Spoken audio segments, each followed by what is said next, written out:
Good evening, everyone.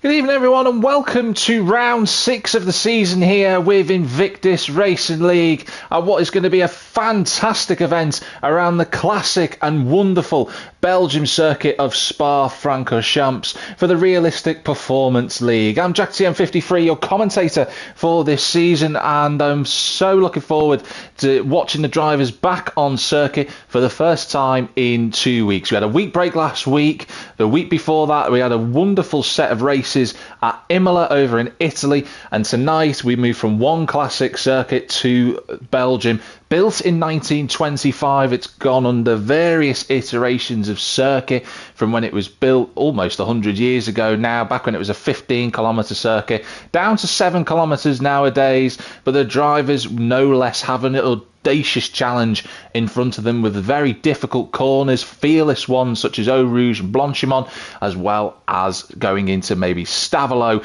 and Les Combes. But we're here for the Realistic Performance, and I'm sure that maybe we might just have a little bit of classic Spa weather. It's already afflicted a couple of the races from earlier this week. If you're new to Invictus Racing League, then what you'd be maybe not aware of, we have 4 races that go on during the week from tiers 1 to 4 that run on Monday to Wednesday. And today we have Thursday, which is the Realistic Performance League. All the drivers use the realistic performance of the cars. So you can see on screen at the moment, Andres in the Red Bull. Second at the top of the screen there, he has got the real life performance that Max Verstappen and Sergio Perez have available to them. Andres, a tier 4 driver, and then you look a little bit further down your screen, you'll see that Merckx, one of the tier 1 drivers, is in an AlphaTauri, probably the slowest car in game at the moment thanks to the most recent performance update. So the drivers will have to try and navigate the challenges around probably the longest circuit in the Formula One calendar. Some would argue maybe not the toughest anymore, but still a challenge nevertheless. This track has a number of corners, 19 to be exact, and they all present their own challenges. You can set a car up round here to be very quick in a straight line down the first sector in the final part of the lap, but you'd be very slow in the second sector. And drivers have to make those decisions when they go into Parc Fermé, which is the right setup that they're running on their cars. So there's a lot going on for this evening. There's going to be a lot of action on track, and I do hope that we have a wonderful race ahead of us. Now, before we go on, I just want to do a quick shout out for those who are new to the channel. Do subscribe, do like the stream. It does mean a lot to Invictus Racing League as a emerging streaming, not only just an emerging league, but also for us streaming as well. Just raises the profile, so it'd be really wonderful if you could press the like button, or maybe even subscribe if it is your first time here. I've got a friend request, which is lovely. Let's see who's sent me an invite. I have no idea who that is.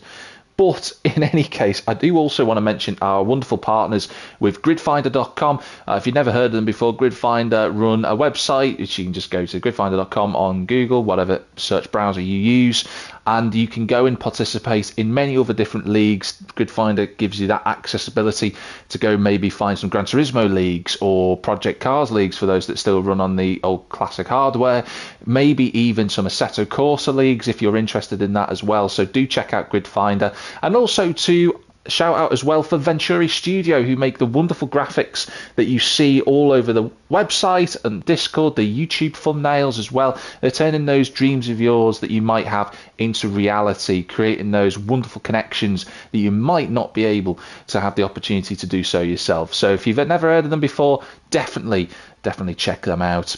Now tonight the guys are just readying up in the lobby. We can start to see that there's a couple of green ticks on the right hand side of your screen there. Hello to Renz as well, who's just commented in the chat. Hope you have a good race. But tonight's grid, just looking at it, I'll run for you the top 6 drivers on the grid for this evening. Ronan Asaurus in the Ferrari starts on pole. So Spud is second in the Red Bull. Atsu, the Norwegian driver, is third in the Aston Martin. Phantom is 4th in the Ferrari, the other Ferrari. The American driver, Nitro Gash, is in the Aston Martin in 5th, and Simon Palmer rounds out the top 6. In terms of our championship standings, just before we get into the race, because the drivers will now have themselves a chance to set up their cars in the little interim period we're about to have, let me run through the Constructors' Championship at the moment. There we are. So we've got a Acela on 183 points, leading the way, just 10 points clear of Bottom Gear. For those that don't know, the Acela drivers, Merckx and SFR Martin. Bottom Gear there on 173. That's Cameron, Searle and Owen, who are racing as well tonight. You've got AGS in 3rd place as well. That's Ryan, who is 2nd in the championship, as well as MDJ, who's currently in 7th. Fast Cats are 4th, with Joe's Lost Sandwich in 5th position. So those are the top 5 constructors. If we run through the top 5 in the Drivers' Championship, you've got Merckx leading the way on 109. He's got 2 race wins this season. Merckx certainly on form last week, 2 weeks ago, I should say, in the sprint race at Imola. He was fantastic there. He was carved his way back through the field as well for the feature race. Ryan is in 2nd place, wonderfully consistent this season. Ryan only had 1 podium to his name with 2nd place, but really driving well. Just shows you how open this championship is. Cameron is 3rd on 99 points, just 10 points separating the top 3. Ginger Tiger is 4th on 86 points, and then Owen rounds out the top 5 alongside SFR Martin. They're both on 74 points. We are only a third of the way through the season, so this can all change over the next 5 weeks, and I'm sure it will when we get to that second break week of the season, which will occur after round 10, which will be at Singapore. But right now, the drivers, we've got, looks like a hazy sky in front of us for the sprint race. You can see just on the left-hand side of your screen there, Roninosaurus on pole position in that Ferrari. It should be quick round here, that car. Should have a very good straight line speed advantage over the other drivers who are pushing their way through the field. We will see, though, how everybody gets on. This circuit can promote a lot of incident into La Source, the first corner. Of course, everyone will remember the famous incident with David Coulthard. But we've got the 5 red lights coming on, and who will make the best start? The race is live for the sprint here in Belgium. It's a great start from the Ferrari. That's an Alpine in the wall on the left-hand side. I want to say, I think that's Ginger Tiger, but it's Roninosaurus who has got the lead into turn 1. He's comfortably clear from Atsu. So Spud has dropped a place. Let's get this telemetry up so that you can see what we are running here at the moment.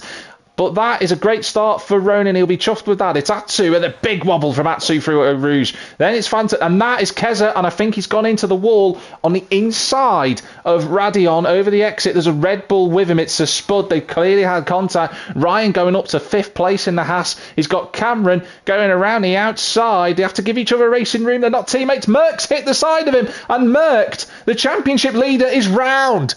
After praising him from last week, he's into 16th position, a nightmare, but Ryan was just avoiding the Haas in front of him. But it's a Ferrari 1-2 at the front. Phantom's got in front of Atsu. It's 2 Ferraris, 2 Aston Martins. It's 2 by 2. It's like Noah's Ark. Cameron at Searle's 5th. Ryan 6th. It's the 2 Alfa Romeos of Owen and MDJ. Both of them fighting for honours in the championship. And interestingly enough, Owen's gone with the soft tyres. He's looking very quick, and he's passed. Oh, he's passed, he's gone off, he's in the gravel trap, he's managed to just about keep it out of the wall. He gets going again, but that's 30, and then he spins it round. And that is a reset to track, which will get questioned, unfortunately, for Owen.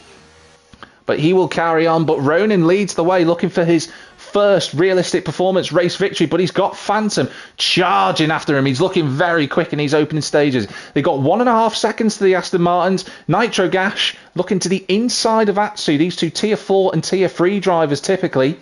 Then it's Ryan, who is in 5th position. Let's just have a look as Roninosaurus, of course, sets the fastest lap. That's a McLaren running a little bit wide. That's Venturi Kent.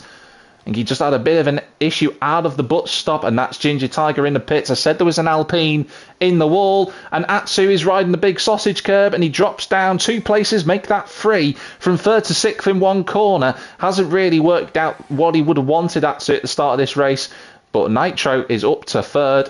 Let's have a look at the gains in terms of positions. There we are. Phantom up 2 places, Nitro up 2 places. Great start for Ryan. Even better start for MDJ. He's absolutely flying. Up the inside though. Ryan is trying it. A little bit of wheel-to-wheel contact. He will survive it. And MDJ we're following with at the moment here in the Alfa Romeo. Don't forget Atsu's right on the back of these 3 as well. But Nitro just holding that inside line. These 3 fighting though. They've let the 2 Ferraris escape up the road. If they work together, it might not be teammates in terms of the official championship, but they have the same car, and I'm sure that Tifosi will be cheering them on regardless.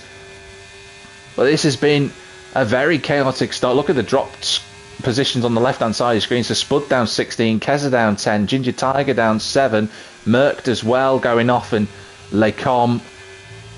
It's been just a little bit unfortunate. Owen down there as well, so both bottom gear drivers suffering some misfortune, but MDJ is right with the Haas of Ryan.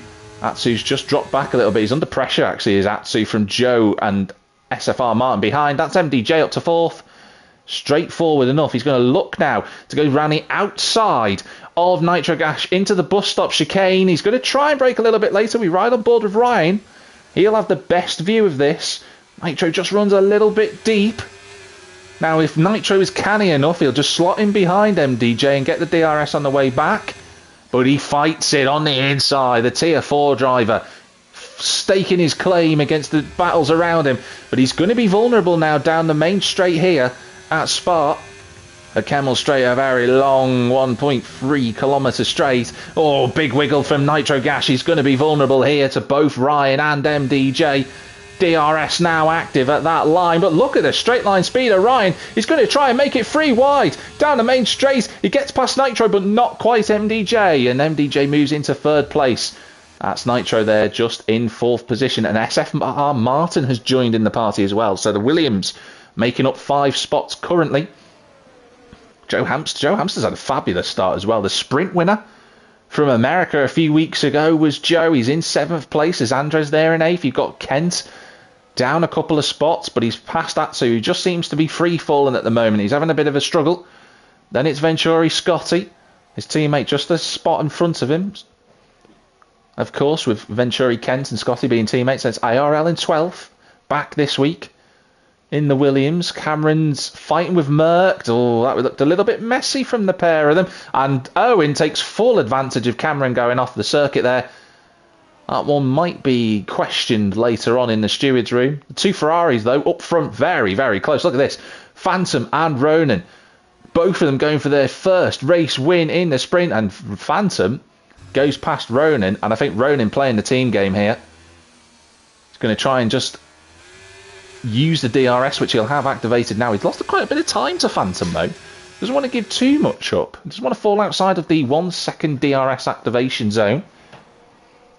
That would be a problem because they'd be vulnerable to MDJ, who's looking very quick, but he's taking Ryan with him. And this is what I was saying just before the race started. Consistency is so important in this league. Ryan has had 1 podium to his name, and yet he's running in the top 5. It's exactly the type of performance you need in this championship, and that is Ronan blasting on past for the race lead. So the race changes hands again. Martin should have the straight line advantage in that Williams. He's on the inside for turn number 6, and he goes through. Good move, good clean race in Nitro. Fighting a little bit, but not too much. He knows he's got to try and keep up with this pack. Lots of action going on further down. You've got this train of cars behind Joe Hamster running in 7th place. You've got Kent, you've got Andres, you've got Venturi Scotty.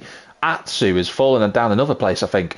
ARL then. So there's quite a few cars all bunched up together within the DRS train, and that's the key thing around here. We saw this in the earlier races this week. If you fall out of DRS and you don't quite have the car set up for the middle sector, or you make a mistake, it's very, very difficult to get into the DRS train. But fair play to Joe, he's actually managed to gap the McLaren behind him, and that might just be enough. He's almost pretty much in DRS range. But the problem is Nitro in front of him is going to have a little bit of a faint slipstream from the cars in front. MDJ, though, and there's a yellow flag out there for Sir Spud. MDJ has caught Ronan. I think Ronan's had a little mistake somewhere. Maybe a little bit of a wobble. He's lost the DRS to the Ferrari of Phantom. And MDJ will happily turn the screws on if he can. He didn't have DRS though, so I wouldn't... Ooh, just runs into the little nudge into the back of Ronan. He won't be happy with that. But MDJ looking planted in that Alfa Romeo, but you can see the difference in straight line speed between the Ferrari and the Alfa Romeos.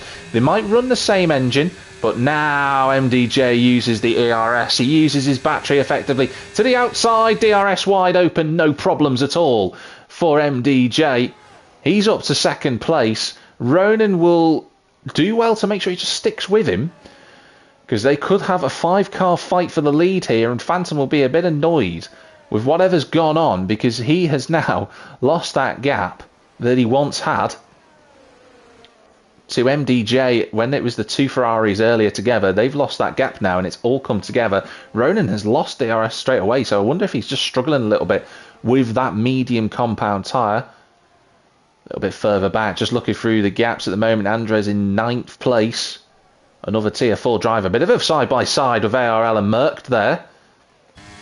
Ooh, look, it's Merckx right underneath the wheel tracks of the Williams. He's on the outside, but he's not going to try and make a move into turn 12. It's a difficult corner to go side-by-side through sometimes. But having said that, Owen goes past Kent for 13th, and he's back to where he started after his earlier spin. Those soft tyres will start to be grumbling a little bit now, though, it has to be said. Tyre wear is certainly a factor around Spa, especially if there's no weather in terms of rain.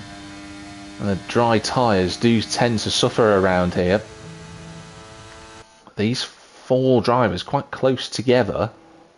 Andres right there as well. Andres in a little bit of a no man's land ground at the moment. 2 Mercedes together out on circuit. That's Scotty right behind Joe. You can see Scotty shaping up for a move, but back at the front, that is looking like a prime position for MDJ to go through, but he's got to be wary of the other Ferrari behind him. Downshifting a little bit through Eau Rouge. Here they go. They've got to be very clean here, gentlemen, and they have done. And now Ronan goes on through. He's got a bit more battery to use, and Ronan, 2 for the price of 1, gets through Eau Rouge and Radion down the DRS. Nicely done, and Ronan has got to fight tactically here now. The 2 Ferraris occupying 1st and 3rd. It's Ryan in 4th. It's SFR Martin in 5th place.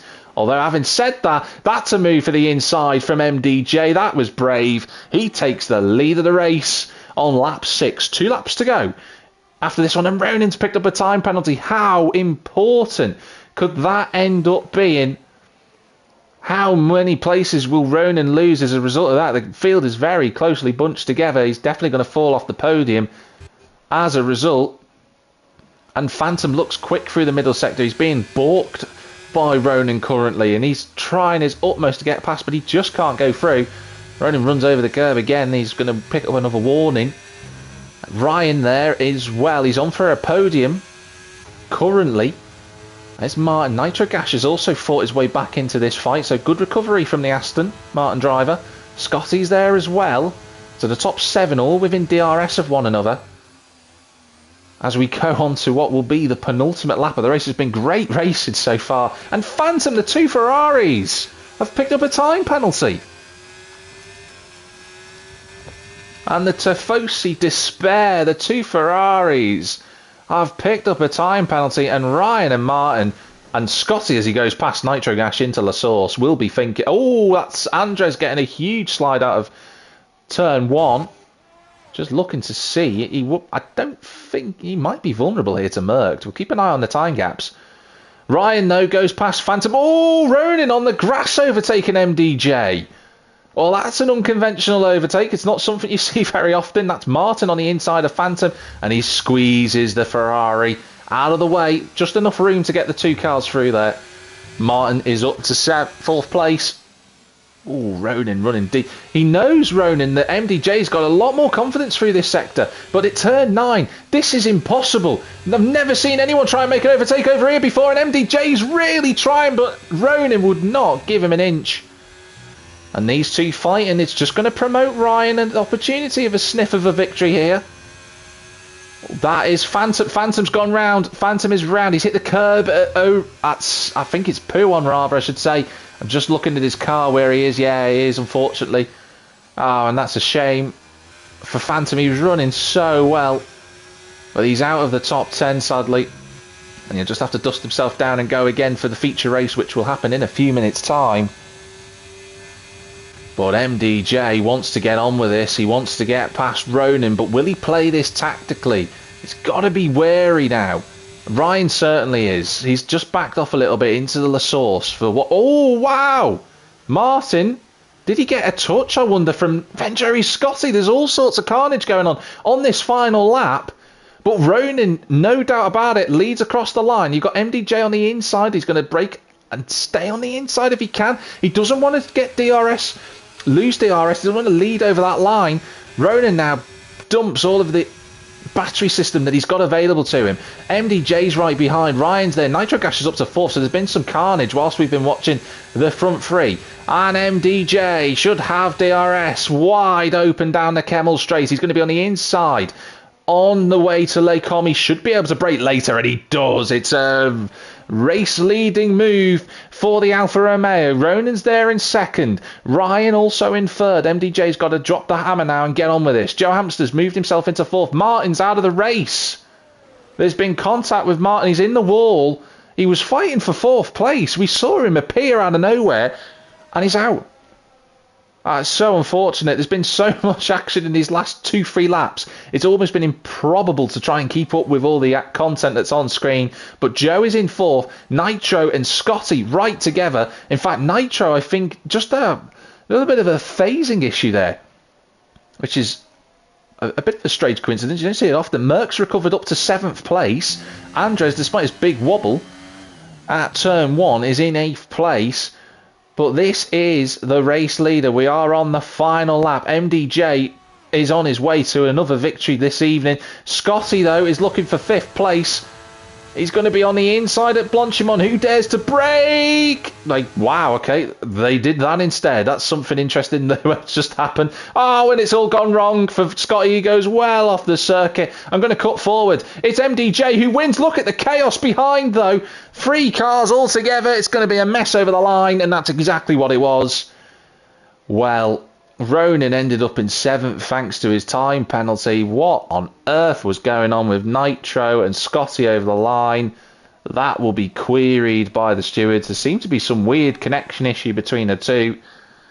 I've never seen a car mount another one before. But there we are. That certainly happened. Merckx caught up in all of that as well. Merckx ended up getting up to 5th in the end. So that's a fabulous recovery for the championship leader. Ryan will be frustrated with that he's managed to recover to 5th, but still he's outscored his championship rival in the sprint thus far.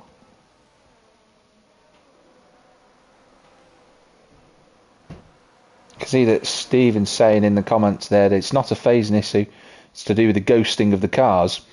I'll tell you something, Stephen, if you can give me an explanation as to why the 2 cars then were on top of one in each other out of the final corner on the final lap there, then I would be very appreciative of the technical explanation for that.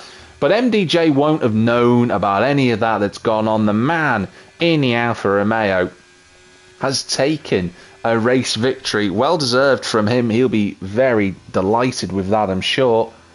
Driver of the day going to Scotty, despite the mounting issues going on there, shall we phrase it as that. But if we look at the feature race provisional results from this evening, it's MDJ with the race victory up from 14th place. What a drive through the field that was. Ryan in 2nd and Joe Hamster rounds out the podium. Another podium for Joe in the sprint race in that Mercedes. Then it's Scotty in 4th place. Both Mercedes having a great time this evening. Merckx and Nitrogash in 5th and 6th with Ronan in 7th and Andres rounding out the top 8 for the sprint race official results. Or rather, I say official in terms of they are provisional. Then it's ARL and Atsu rounding out the top 10. Cameron, Kent, Owen, Ginger Tiger, Phantom, Keza and Sir Spud finishing the race. And SFR Martin retiring but classified at the end. We're not sure quite what happened to him. But here we are then. Loads of comments coming in there saying, and Lee in particular summing it up really about the being a little bit too spicy for the watershed. It was, I've got to say. I'm sure Ofcom would have something to say about that if they broadcast that on the BBC. But there we are. That's what we have here for the sprint. Now, we've got the feature race coming up. The drivers have a chance to just give themselves a breather. See how they get on. And they'll be dusting themselves off. There's now a lot of tactical decisions to be made. We've seen in the races this week so far, there's been one-stop strategy, there's been two-stop strategies, whether using the hard and then a double soft, maybe going from medium to soft for those that can brave the one-stop, or even soft to hard we've seen. So there's loads of strategy variation that is upcoming, I'm sure. But Spa, with it being a realistic performance league, there is likely to be a safety car. So some drivers might be factoring this in during their strategy choices whilst they're on the grid at the moment. But this has all the hallmarks of potentially being a fabulous race, I'm sure. But it will be MDJ on pole position, who will no doubt want to try and get away from the cars behind him as soon as possible. He'll have Ryan alongside him on the front row. And we'll see how the drivers get on.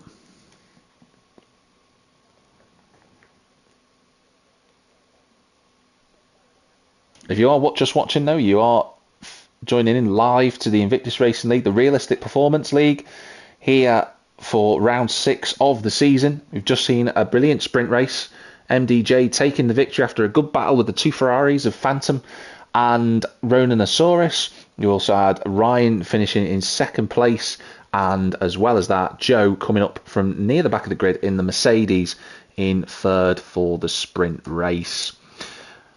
Now, I'm sure that the other drivers who are battling to come up from the back, the likes of Owen and Merck, Cameron, they're going to be struggling a little bit in those cars. Spa is one of those circuits where you can see the difference between the performance of the cars within F123, and this is one of those tracks where they'll have to try and compensate as best as they can. They might not be able to get on the podium this evening, but having said that, we've just seen Merck finish in 5th place after his earlier incident, so who knows, maybe there is an opportunity for one of the championship protagonists to get a podium in the feature race. We will be doing interviews as well, so that is something that we can all look forward to. But another victory for MDJ, or rather his first sprint victory. Here we go then, the 5 lights coming on here for the feature race at Spa. And the race is live, and we go towards turn 1. Looks like a little bit of wheel spin from MDJ. It's going to give Ryan a chance to go into the lead at turn 1, and he's comfortably so. That's Scotty going way too deep at turn 1. Ryan has the lead. What a start. MDJ in second. Then it's Joe. Merck up to 4th place thanks to Scotty's trials and tribulations and going into a different postcode at the exit of turn 1. Then it's ARL with Nitro Gas in front of him. Andres, Atsu, Owen, they're all pretty clean. Oh, that's a McLaren having a huge wiggle in the background. Keza almost having another bad race at the start of the lap, but he's got away with it.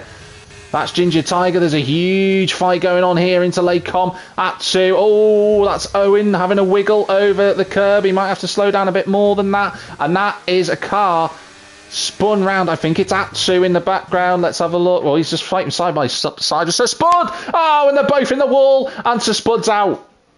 And is that a safety car? I'd be shocked if it wasn't. It doesn't. Incredibly, it doesn't even look like it's a virtual safety car. Wow. Well, Sir Spud, sadly for him, it's game over. He's out of the race. Atsu, broken front wing. But Ryan leads the race currently. That's been a shocking start for Atsu and Sir Spud, but not for Ryan. He took advantage of MDJ's wheel spin, so he's in the lead. Then it's Joe, Merck, Scotty and Nitrogas already trying to form a gap to Nitro, who's in 5th place in that Aston Martin, which will be vulnerable down the main straight, not just to ARL, but the other cars around him. We know that Aston Martin this season isn't the quickest car in a straight line, but having said that, this is Nitro we're talking about, a man who does not know when to quit. He will always fight hard. Ooh, a little bit of lag for ARL. In fact, goes off the circuit, and Andres takes a place for free. Andres on the soft tyres, deciding to take a different strategy to those around him. In fact, everybody else has gone either medium or the hard tyre. So Ryan taking advantage of MDJ starting on the hards And that wheel spin start caused by those hard tyres. Atsu now in the pit, so he's got to hope for a safety car to come back for him later. MDJ, he'll want to get past Ryan here. He wants to try.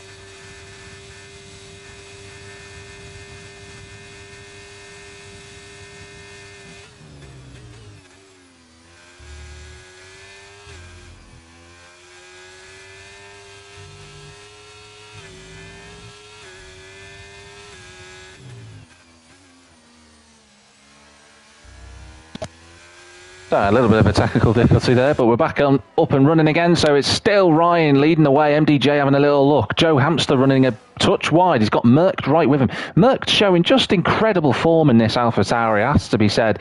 He's in the slowest car. It's going to certainly cause him some problems in the straight lines and through the corners as well, but he's hanging on brilliantly at the moment. Andres up to 6th, so he's going to start closing the gap to these guys. If he can get within DRS, which it looks like he could do, it's really, really going to put a cat amongst the pigeons. You don't see Andres as high up as he is at the moment, and that's no disrespect to him. It's just the fact that we've not seen him up there this season, so let's see how he gets on. He'll have to fight his way through, I'm sure.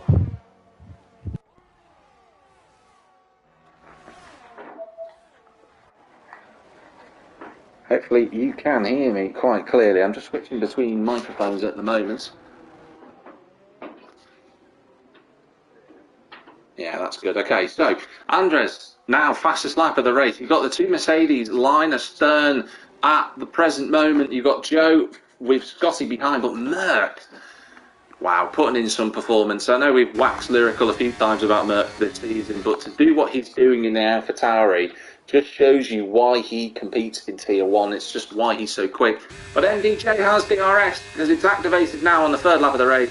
And he takes the lead on those hard compound tyres. Ronan has left. I saw his car going slowly before. He's still circulating, or rather his ghost is circulating on circuit. Well, there we are. It's Ryan in 2nd place, and he's going to have to try and fight back because MDJ will have the lasting tyre advantage over the drivers behind. And if you can keep Merckx behind him, you'd factor MDJ as being a big threat later in this race when he goes onto the soft tyres. There's Joe, there's Scotty, the two Mercedes still together. You can see that Spud just commented in the chat he's not happy about what's gone on. And I can understand that. He's a bit frustrated with it. Oh, Andres runs a bit wide. He left a bit too much room for Owen. And Owen will say thank you very much and goes past him at turn 13.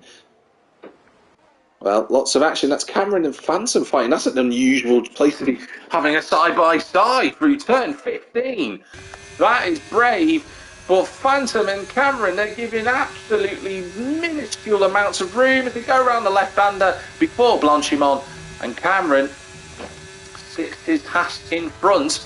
Martin is going to probably be the quickest car in a straight line this evening, looking to that outside of Cameron and Phantom, but he's not quite close enough. Of course, Phantom had a great race earlier. Let's hope he can stick with Cameron.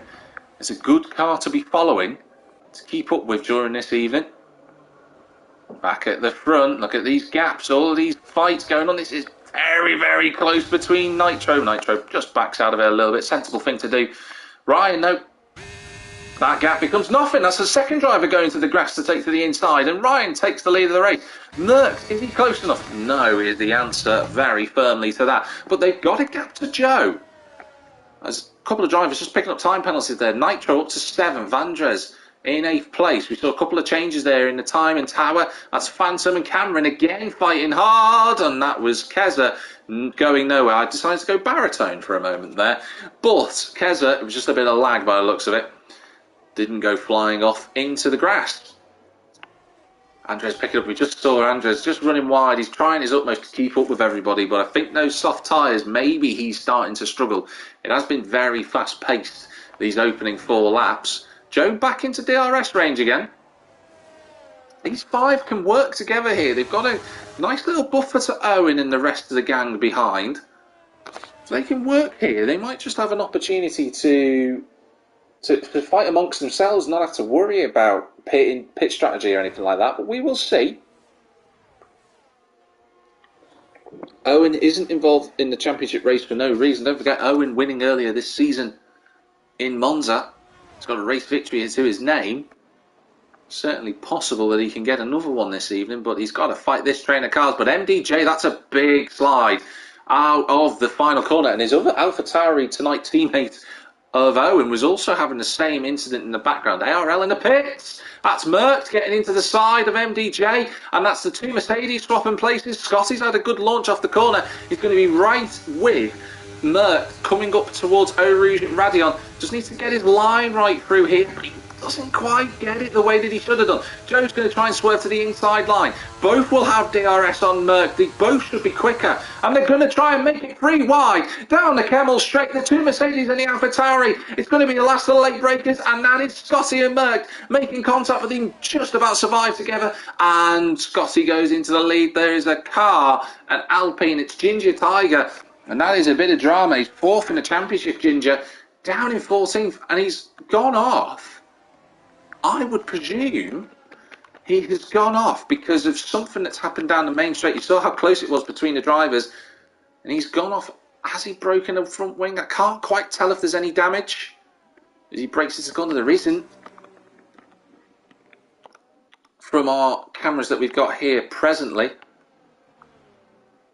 Oof, I'll have to take a breather for a moment. Those 5 drivers are really going hammer and tongs, and with that it's brought Owen back into the mix. He hasn't had to fight anyone, he's just kept up with them. What he's got to be careful of, Owen, and Joe for that matter, is not to lose DRS, because you have a feeling that these front 4 will be more than happy to run away together and fight properly later. Who knows? Stranger things have happened in the Realistic Performance League. But Ryan in front of MDJ, who closes that DRS wing before he gets to turn 1. He's just positioned himself strategically. Stephen putting a few comments in there. He's very happy about F123's performance, shall we call it. Obviously being quite sardonic there, but MDJ is going to blast on past Ryan for the race lead, and he gets that position done. Will Scotty be close enough to the back of the Haas into lay calm at turn number 5? He isn't quite close enough. So these front 6 just Constantining up at the moment. It's Andres in 7th position, Martin, Phantom. He's freezed a little bit lonely. Then it's Kent. Nitro's a second back. Keza as well. Cameron's been overtaken by Keza.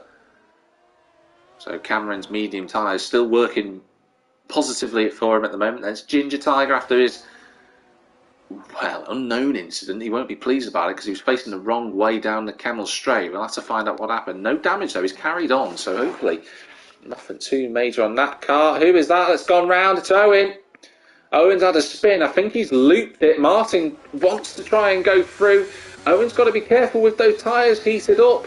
He gets back past, though, crucially, Owen into 7th position. Although he runs very deep on the exit. Comes round Stavolo. Martin will be right there. And Martin's going to have the, like I said before, Martin will have the fastest car this evening in a straight line. That Williams is wonderfully rapid. Ryan and MDJ very close together at the front. Those front 5 drivers again now. But I think Owen's just gone on the curb and it's done a loop. Fortunately, he's just 360 carried on. Kent trying to go around the outside of Phantom for 9th place. That's Andres in the pits, the only soft tyre runner. Phantom just trying to get back through, though. Cameron's picked up a time penalty. It's all kicking off now. We're only at lap 7. We're not quite past a third way of this race just yet. Don't forget, Cameron, 3rd in the championship standings, not in the top 10 yet. So he'll be looking at his championship rivals, one of them being Ryan, who takes the lead, and Scotty's going to try and go past the pair of them, but he just gets it a little bit wrong. He braked a little bit too deep. Where's MDJ? He's off the road. Whoa, that is a very interesting rejoin. Great car control from Merckx. How he got through that, I don't know. That is a testament to Merckx's driving ability, and that's Scotty's out. He's out. He's hit the wall on the exit of turn 8. And somehow we don't have a safety car. Well, I am almost lost for words We don't have a safety car. We've had 2 huge accidents. I have to question what is going on this evening in terms of safety car distribution. It has not come out at all this evening for 2 very huge accidents. Scotty just lost the back end on the exit of turn 8.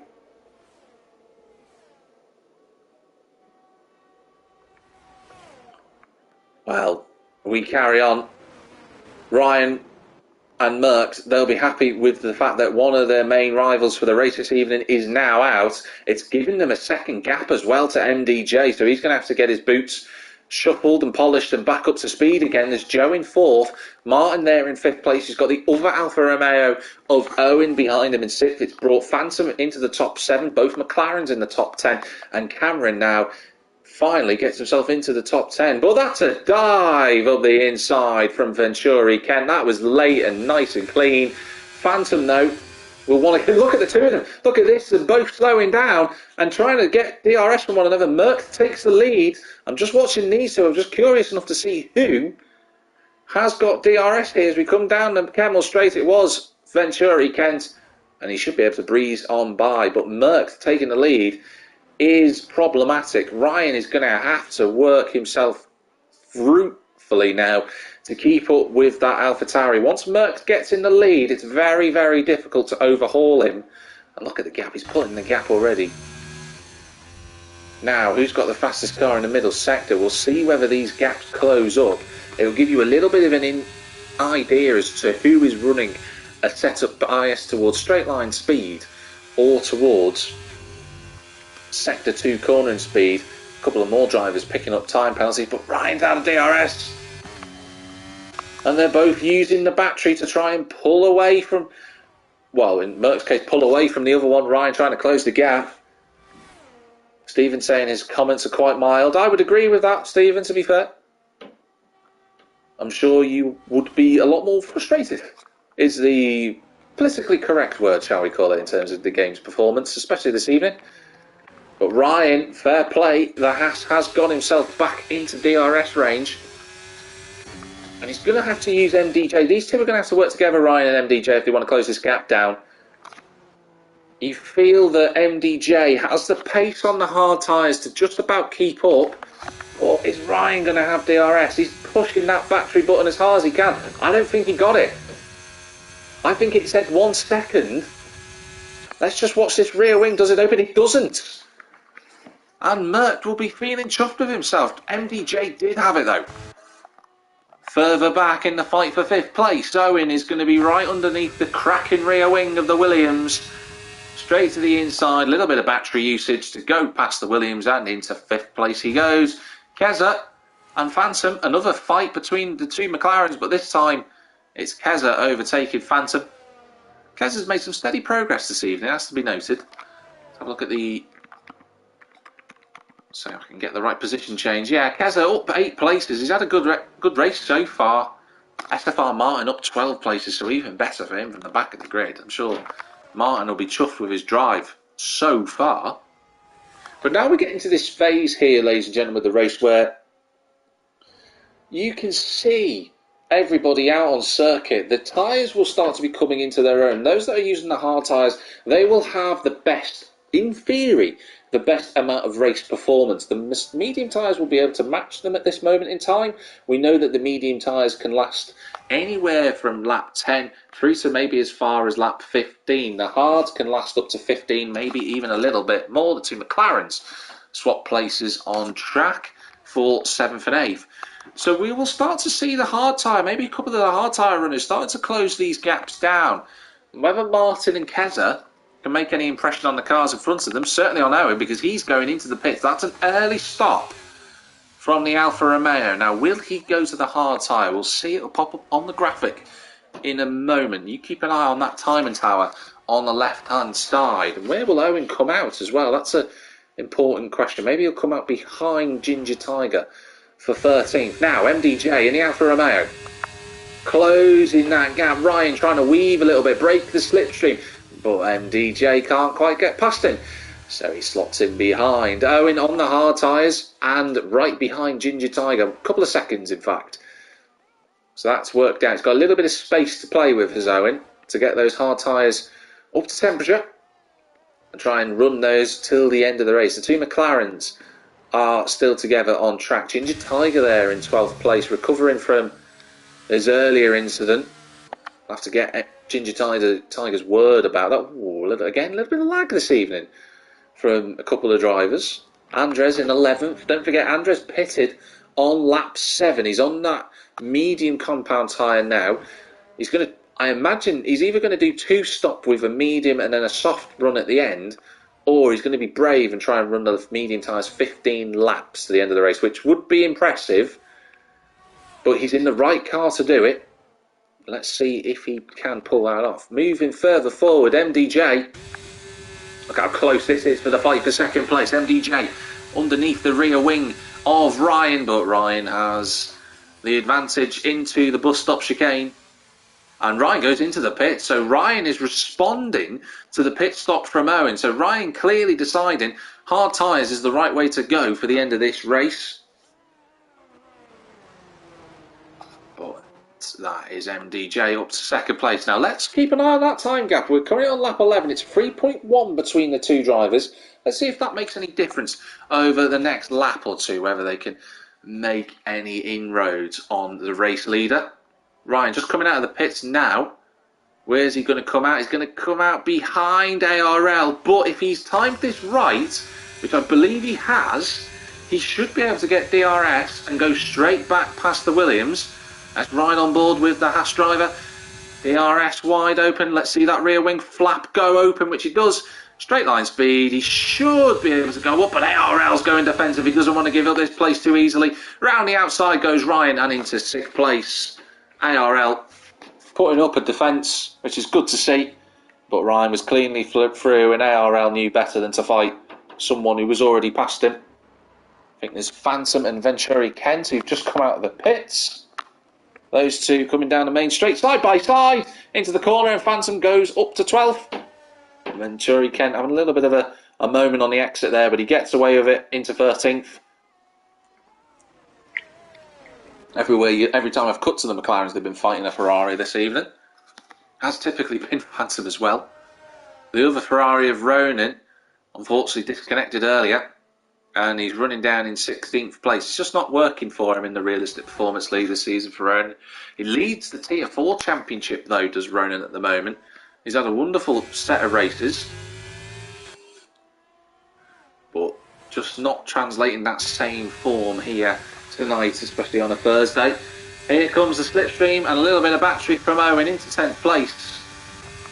And now begins his recovery drive. He's got his teammate right in front of him of Cameron, who'll probably move out of the way for him. That's Keza in the pits. Ooh, a bit deep from... Oh, a little bit of a miscommunication. And Ginger Tiger trying to make his way back through. Big Owen just didn't quite... I think Cameron braked a little bit deeper into the corner and they just caught each other off guard there, but they survived, which is the main thing. They live to fight for another lap and hopefully 10 more after it. We are on lap 12 of the race. We are halfway through, past the halfway stage of this Grand Prix. The gaps out on circuit starting to split out a little bit. Ginger Tiger trying to change that. He's going to look to the inside, but his tyres a lot older, and you can see he's just struggling with a little bit of performance into turn 5. It's Keza, then it's Phantom and Kent. Oh, that was a squeeze from Phantom. I don't think Kent will be too happy about moving into the braking zone the way that he did. But we're now at a stage really where the strategies will be making an impact on the drivers around. Let's cut this to the leader gap. So the first of the cars that have pitted on a traditional one-stop strategy is Ryan. He's 5th at the moment. He's 18 seconds behind Merck. At this point in the race, the hard tyres should be quicker than the mediums. However, we have seen so far that Merck is able to put a lot of performance in all the way through his stint. Ryan is also performing very well this season.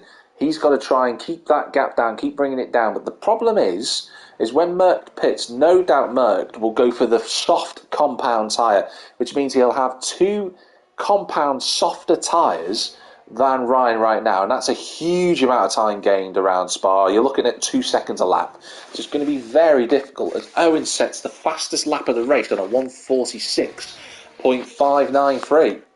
Martin in the pits as well. Williams serving him nicely. He's going to come out, be very close with Keza.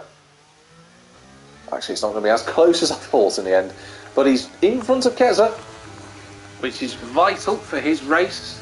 That's Ginger Tiger now in the pits for a new set of medium tyres. MDJ in the gap of Merck hasn't really changed much. It's only grown by 4/10 since the lap that I told everybody to try and remember earlier. I think it's been 2-3 laps since then. It's about half a second. Seems like Merck's very quick in the middle sector, but a little bit slower, which you would expect from the AlphaTauri, down the main straight at Sector 1. Joe running in for another quietly confident race from Joe, just keeping out of trouble. He's got his time penalty that he's got to contend with, but that is still a good performance thus far. He's got to pit. When he does pit, I imagine he'll come out somewhere around Martin or Keza. Pit stop around Spa can be anywhere between 18 to 22 seconds, so we will wait to see. This is going to be fascinating for the drivers to try and recognise now what tyre is the best to be on. Merck is in the pits, race leader in for the pit stop. MDJ goes on free, takes the race lead. Now, will Merck, this is early to go to the soft tyres, but if anyone can pull this off, we've seen it a number of times. Joe Hamster as well, but we've seen it a number of times from him this season. What is he going on to? Can't quite tell from that angle. That's frustrating. But we will see as he comes down the pit lane. We're just watching the AlphaTauri boys and girls. And it is the soft tyre. And that's Ryan coming out of the pit. So Merckx is not going to have the exit, but he will have DRS down this main straight. Keza sets another fastest lap of the race. Takes it away from Owen. But DRS for Merckx, and it's a case of now how quickly can Merckx pull away from Ryan, despite a time penalty for his track limits. DRS wide open for the number 80 championship leader. Takes second place. Now, there is 8 laps to go. That is a long way to take those soft tyres, but he will have the performance now. He'll be able to pull away from Ryan at an alarmingly quick rate of knots. MDJ, what will he do? Will he try and make those soft tyres last a lap longer? He's going to lose time to Merckx. You can see it corner by corner, visibly 10th by 10th. It's coming down in this top left timing tower. Keep an eye on that gap. It's going to keep coming down. It'll probably be 11 seconds by the time they cross the finish line. Owen up to 5th place. He gets past Andres. Andres on those medium tyres. Whether he can make those last to the end, I don't know, but it would be mightily impressive if he can. Joe Hamster now gets his soft tyres on. Watch him come through the field. He's going to be quick compared to Owen and ARL in front of him. But what about MDJ? I told you the gap would be 11 seconds by the end of the lap. We're not even at Blanchimont, and we're right there at the moment. And that's MDJ in the pits. So you're going to see soft tyres going onto MDJ's car. Merck, absolutely flying, is already put 2 seconds on Ryan since he overtook him earlier. I said that soft tyre advantage over the hard is about 2 seconds a lap, and that's evident right there. Despite the fact that Merck's in a slower car than Ryan, it still shows you the advantage of the tyre. MDJ, is he going to come out behind Owen? Won't matter too much if he does. He's going to come out in front of Owen, which is impressive, but Owen's going to have DRS. Eventually Kent and Phantom going past ARL, who's in the pits. The 2 McLarens and the Ferrari still together on circuit. Let's get the tyre gaps. Let's change that over to intervals. But Owen, MDJ's going to have to fight this hard. He doesn't want to let the Alfa Romeo friend through, but that's a great move from the Alfa Romeo, but he couldn't quite make it stick. And Owen, fair play, he gave it an opportunity. It was one chance he had. He stuck it round the outside. He couldn't make it stick, but wow, big car control needed for that rear braking slide from Owen. We just about managed to gather it all up, but that was brave from the Alfa Romeo. But the problem now for Owen, and potentially for Ryan as well, is Joe Hamster's on those soft tyres, as is MDJ. They're not going to be able to fight in the same way as they would have done if it was both drivers on the hard tyres. It's going to be a fascinating run to the end of the flag. I can't see Merckx being caught. If we look to the time gaps at the moment, 8.2 between himself and MDJ, 4.4 to Ryan, who we can see is about 2 seconds a lap slower. We can't see that gap changing. Unless Merckx makes a mistake, I can't see that gap coming down any further. He's only got a 3-second time penalty as well, so let's see how the others get on. Joe Amster, though, he's the one to watch currently. As is ARL, who's a little bit further down in 11th place. He wants to get into the top 10. Let's cut our way through. That's Ginger Tiger. Going past Nitro Gash for 12th place. Got Cameron, Sir Cameron, just having a difficult race this evening. Keza going past Andres into last horse. Andres just taking a wider line. He probably went a bit too wide. He was probably hoping to get a good exit from the corner. But I've just noticed Andres has quite a lot of battery available to him. So fair play to the Red Bull. He's going to be right up through Eau Rouge, over the exit of Radion, DRS wide open, and that should be slam dunk and into 7th position. Now Andres has got to make those tyres last to the end as Keza closes that gap right up. But this is an excellent battle between these two. And Keza's been in the thick of it this evening. It's been really good to watch his racecraft as we go over the Belgian pine trees. They're not pine trees, I can't remember the official name for them. There is a Belgian name that I can't quite recall, which is going to frustrate me for the rest of the evening, but hey-ho. And Joe is past.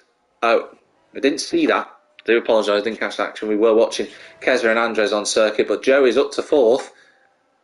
MDJ, less than a second almost to Ryan. He should get in within DRS range before the lap is out.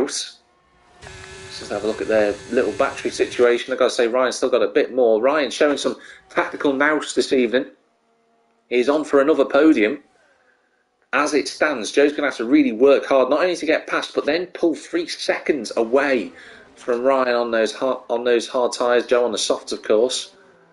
And so when you've got Keza and Andres again into turn 18, and Andres deciding he wants to go in the pit. So I said it would be very difficult to be impressive, but he's decided to bolt on a new set of what will be soft tyres. Andres is going to fall probably behind Cameron and into 14th. Fair play to the other drivers who are a little bit further down. Atsu and Ronan, well, I was going to say Ronan, but he's not actually here. But to Atsu, I know he's some way behind, but he's just plugging away, getting those points for Aston Martin. I say Aston Martin, but for his team, of course, Atsu. Just trying to get as many as he can. But everything helps in this Constructors' Championship. Here comes MDJ, though. Let's ride on board with the Alfa Romeo. Look how visibly quicker he is through the corners, through turn 9. Another exit towards Pouon. I don't think he'll try and make a move. But look how much grip he's got. He's going to try and go underneath his MDJ. He's looking to the outside line of turn 12. We ride with Ryan and through he goes. The braking performance that the soft tyres have at this point is just a huge, vast difference between the Ryan and the hard shod Ryan and the soft shod MDJ.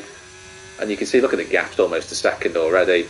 Ryan blasting the battery just to try and keep up in DRS range, which will help him because don't forget Joe, he's only 3.5 seconds behind, but you expect Joe to close that gap down. And if Ryan can stay within DRS, even if it's just for this lap, oh, Kez has left the session, he's disconnected. Oh, and he was having such a good race as well, that's a shame. But as I was saying, Ryan just needs, even if he just keeps up for this one lap, it could tip the balance in his favour to stop Joe catching him too quickly. But having said that, he's just lost DRS, unfortunately. So he is now at the mercy of the Spa gods. It's got a little bit overcast actually here in Spa in the last few laps. I've noticed that the sun's gone in a little bit. I don't think it's going to rain. If it does, it will be too late to make an impact, I'd presume. Keza has gone into the pit, so I think his Ghost's taken over. Looking a bit further back, Kent. Everywhere you look, there's a McLaren fighting with somebody. But Kent with ARL. But I can't imagine that Kent is going to be able to repass ARL. You see the straight line speed difference with DRS wide open, but not quite close enough. So those drivers that started on the medium or the hard compound tyre did a one-stop. You could see how clearly it's worked out for them. They are now occupying the main spots. You can see Andres, Keza and Atsu, they're a bit further back. That's because they've stopped twice. It hasn't quite worked for them. You know, I was going to say if a safety car comes out, but we've had two big shunts already. If you're just joining us, we had Sir Spud clashing with Atsu earlier, brought out no safety car at all, despite Sir Spud ripping a wheel off. And then Scotty, who is a bit frustrated with his crash, he lost on the exit of turn 8, and he went out of the race. No safety car, incredibly, for either of those incidents.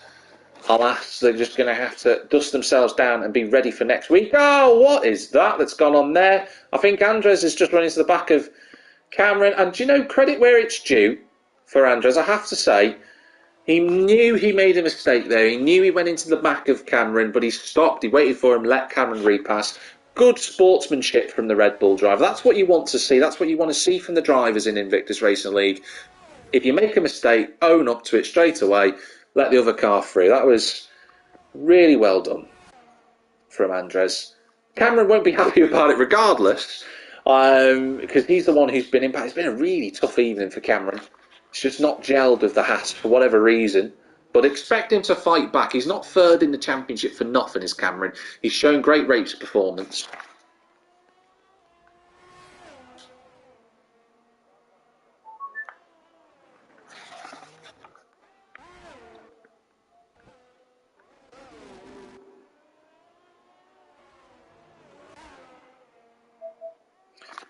Getting having a few technical difficulties with the microphones, but there we are. I'd rather it be a silence than nothing at all. But we are only a few laps away from the end of this race. Now, MDJ is closing that gap down to Merck. It is 6.7, but he's got a lot of work to do in these remaining 3 laps after the one that he's currently on. Ryan's still in 3rd place. He's not far away. That's just lapping the ghost of Ronanosaurus there. Joe's almost caught him, but how much tyre has he got left now? We're on lap 5, and those soft tyres will be starting to struggle just a little bit. The hard tyre will have performance till the end of the race for what he has, as has Owen. Now, Owen is still on for a shout at 4th position here because Joe Hamster's time penalties, if we just have a quick check, one day I will get you the right one straight away. There we are. It's 3 seconds for Joe. He can close that gap down, but there is a potential fight brewing here with Martin. Martin, who's come through the grid really well. Let's have a look. I've just put it there. 12 places gained. He could still get 4th as well. So this is not over. Far from over from Martin. Definitely can get 4th place, but he's got to get in that he's got to get in that DRS train if he possibly can behind Owen. And you got Ginger Tiger. This has been a good recovery again from the Alpine. He's 4th in the championship as Ginger. So some good races this season. Spa hasn't worked out for him, and I don't think it was through no fault of his own. We have to. The stewards will no doubt have a look at what happened earlier on, that incident where he was facing the wrong way down the Camel Straight. He must have been tagged round by somebody, but that is a nice move before you even got to the DRS line. And Ginger Tiger is into 9th place. Kez has just made a comment there to say being kicked from the lobby, was having a great race. And he was having a cracking race. It was really good to watch you, but unfortunately, just hasn't played out for you. Been kicked out. Atsu's gone over the chicane, I think, actually, at final lap. He crashes over to start lap 20 for himself. This is our race leader, Merckx. We haven't seen much of him since he got the lead, but he's been driving well up front. Just got to make those soft tyres last to the end now.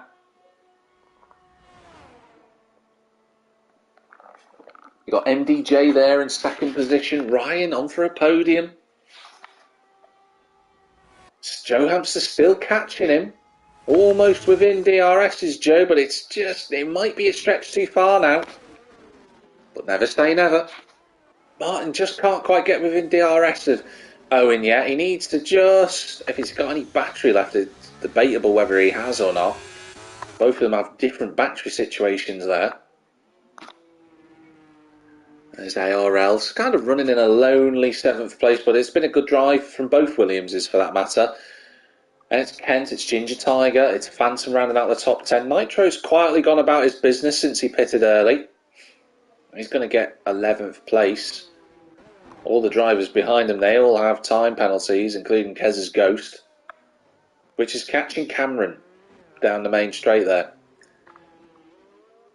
I think Cameron's going to dust himself off and go for another one next week, which is, of course, at Le Castellet in France. Paul Ricard.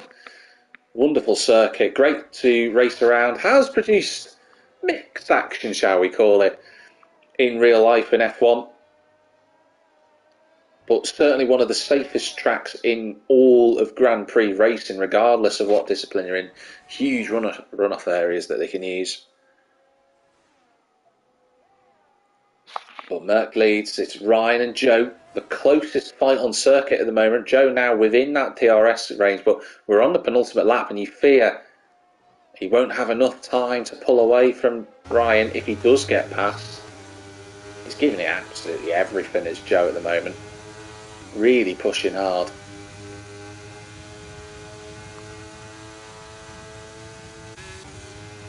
As Martin in 6th position.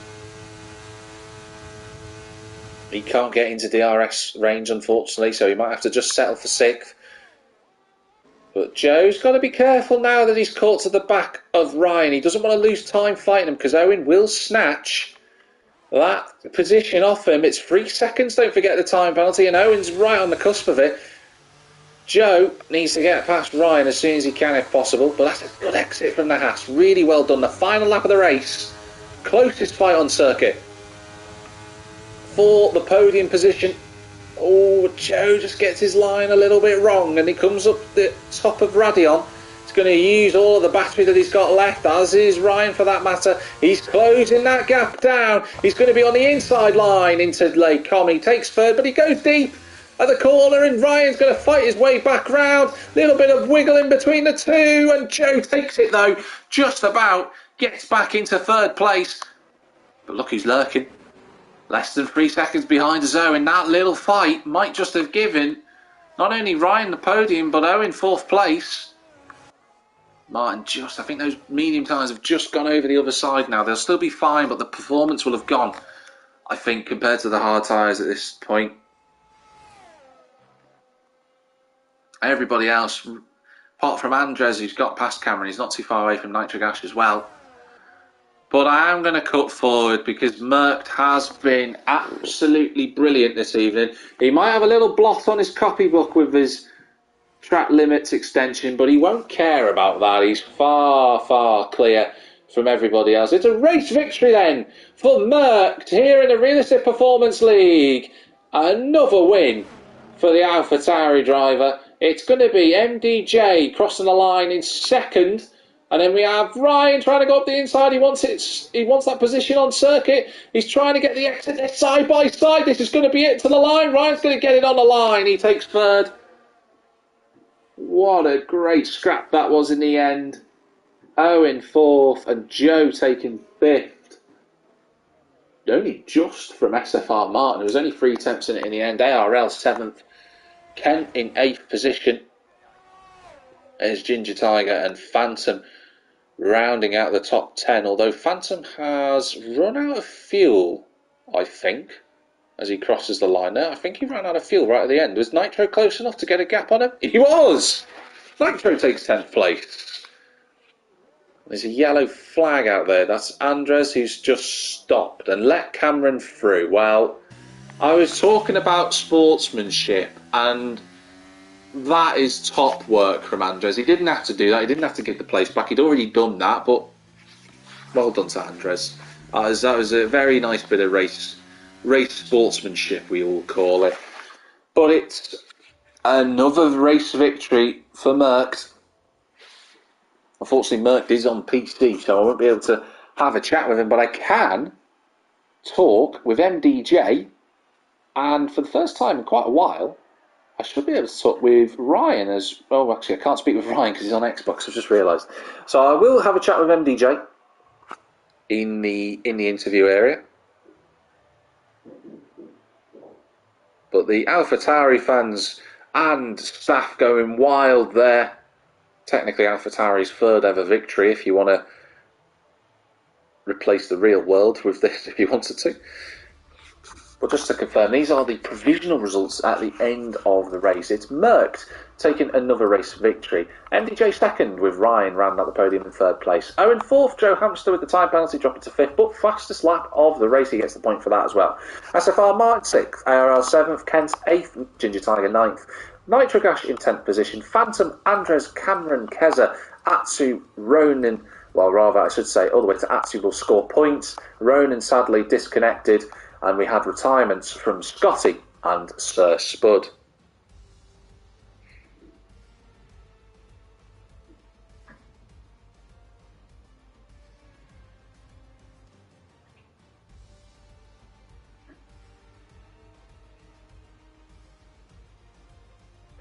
So we will just wait for the drivers to join.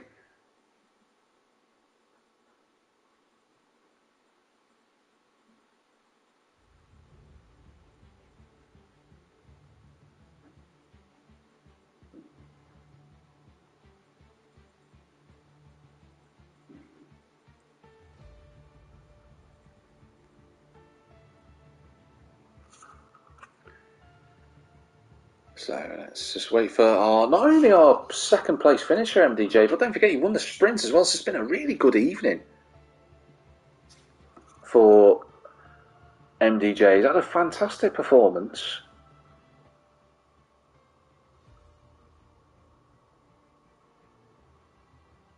Never actually commenting there about letting him through on circuit regarding Andres, which is fair point actually. To be fair, Nova. P7 as well. Good results. So let us see who is in the party chat. I do hope we have got MDJ here, which is great. So MDJ, you're going to be I will interview you shortly. I've just got a little comment from Merck I'm going to read out first from our feature race winner, but do check to make sure your settings are right so we can hear your voice being shared. But Merck has said the race winner, he's just said, race went really well, few scary moments, but some good battles. Happy with pace and strategy today. GG to the podium, which is absolutely the case. Well done to him. But MDJ, this has been a fabulous pair of races for you. It's bar a feature race podium and a sprint race victory. Do you seem to get on with this track then? I mean, I had a lot of practice on this track, yeah. I mean, if that helps, then it helps. From yesterday in Tier 1, that's another part of practice for this race, so it worked.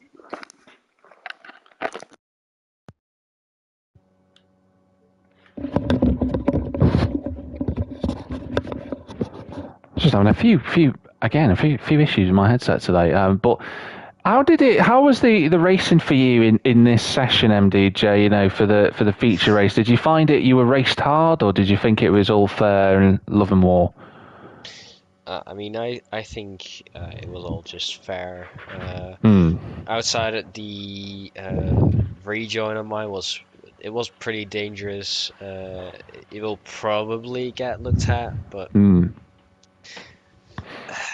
I mean, yes, I did rejoin too quickly, but I thought that everyone was clear. I saw Ryan pass me, go past, so I thought I was clear to join the track, but wasn't because the other two were still there. Yeah.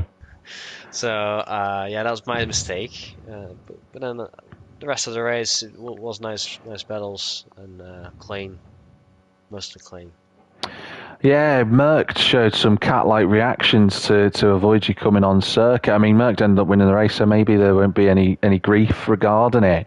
And I hope in your respect there is no grief, but who knows? I'm not the one who was directly involved in the incident. But coming back to the sprint race, you had some great fights with the two Ferraris of Ronan and Phantom. How was it fighting them two? I mean, Phantom, yeah, he has some good pace.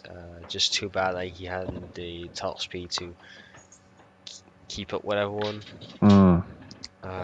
Meanwhile, with the other Ferrari, he had too much top speed, which costed him to a lot in the corners, which bunched everyone up behind him, which is quite annoying. And once you get past him and get like about 9/10 away from it, he's right there again in the straight. So. Yeah, that's certainly true, because I could see that you were very strong coming out of Lake Holm after the DRS straight down the Camel Straight, and you kept getting past, or you were really threatening Ronan through those corners at turn 8, the right-hander, and turn 9. We saw that a few times. What was your car set up towards? Did you have a balance, or did you maybe slightly move it one way towards handling or top speed? I tried to do a bit to the top speed, but also so it's drivable. Not that I'm losing a lot of time in the corners. So I thought I did pretty low for mine, but apparently it can go even lower. So it can. It was a good setup. So. Well, you could clearly tell it was a good setup. You seemed really confident racing, especially in that feature race where you were running the hard tyres. You were keeping a really strong pace. Did you think that you could, when you pitted? Did you think for the soft tyres? Did you think it was too late to catch Merckx, or was it a case of you just thinking, let's just see how it goes? Well.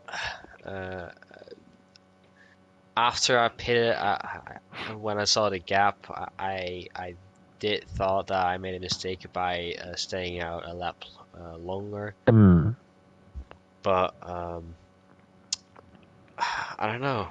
Maybe not, because with the 1 lap fresher softs, it had the difference to close the gap. So I don't know if I was able to close the gap if I went with him. So. Well, I think tonight it's been a really good haul of points here. I'm not going to ask you about the championship, so you can breathe easy on that one. But I am going to ask you in terms of next week, heading off to France, Le Castellet. Is it a track that you like, and what are you aiming for? I mean, France, it can have some good battles and through some corners, but mostly it's just. Train, like driving in a train,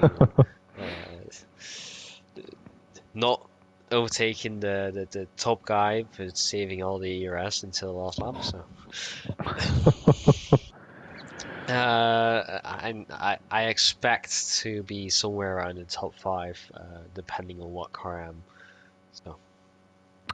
Well, we will see how the allocations work out for you for the grid next week. But in any case, well done this evening. Great pair of results for you. And let's hope for more of the same next week. Yes. So I'm just going to bring it on to a comment. Ryan has commented there. He's finished 3rd for the feature race. He's just felt like it was my best race in a while. Keeping it clean was pretty key. Solid racing, sprints, and scored good points. Race was also good, but just wasn't quite as fast as the front two. I think we need to consider putting Merckx in an F2 car. Good game, everyone, and well done to the podium. So. Seems all quite nice here at the Realistic Performance League in terms of the camaraderie between the drivers. But in terms of this evening, thank you very much for watching the Realistic Performance League. I want to have a huge thank you to our partners, gridfinder.com, and to Venturi Studios, one for providing the extra grids that you can go and fill up for other racing leagues. But let's be honest, you're watching Invictus Racing, aren't you? You want to join us. And also to Venturi Studio for promoting those wonderful graphics that we utilise for our thumbnails, and feel free to check out what you can get created for your own projects too. But for this evening, round 6 of Invictus Racing League Realistic Performance, that is it here at Spa. I've already mentioned we'll be heading to Le Castellet, France, Paul Ricard next week for round 7. But I've been Jack TM53, your commentator, and wherever you might be in the big wide world, have a good one. See you next week.